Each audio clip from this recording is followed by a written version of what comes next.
Makulimlim na umaga, mga kababayan. Welcome to my vlog. Nandito tayo ngayon, naghihintay ng shuttle bus. Kaya upo-upo lang muna tayo dito. Upo-upo lang muna. Yan. Good morning. Kumusta na po kayo?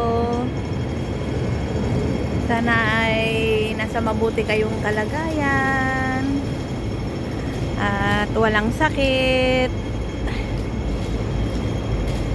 Ingat-ingat po tayong lahat palagi. Ayan.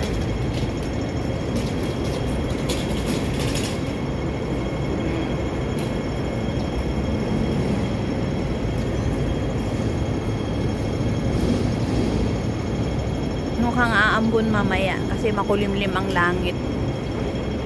Ayan. Kumusta naman po ang kalagayan nyo kung saan man po kayo? Ay, lagi lang po tayong manalangin.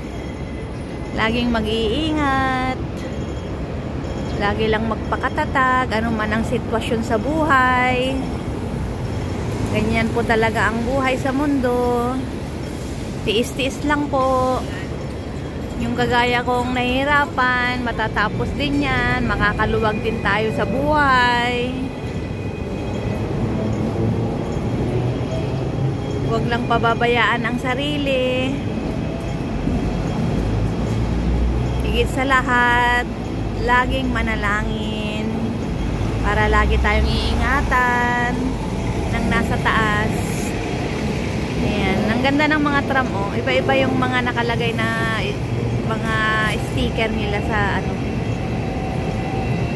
sa mga sasakyan nila, sa mga tram. Iba-iba yung mga nilalagay, mga advertisement.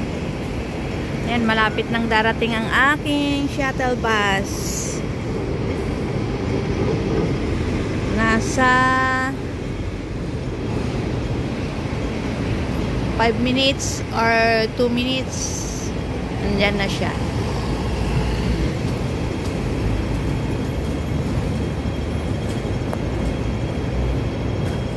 Magandang araw sa ating lahat, magandang buhay, magandang kalagayan, magandang kalusugan. Papaalam po ulit ako, naka 3 minutes na naman tayo. Bye bye po.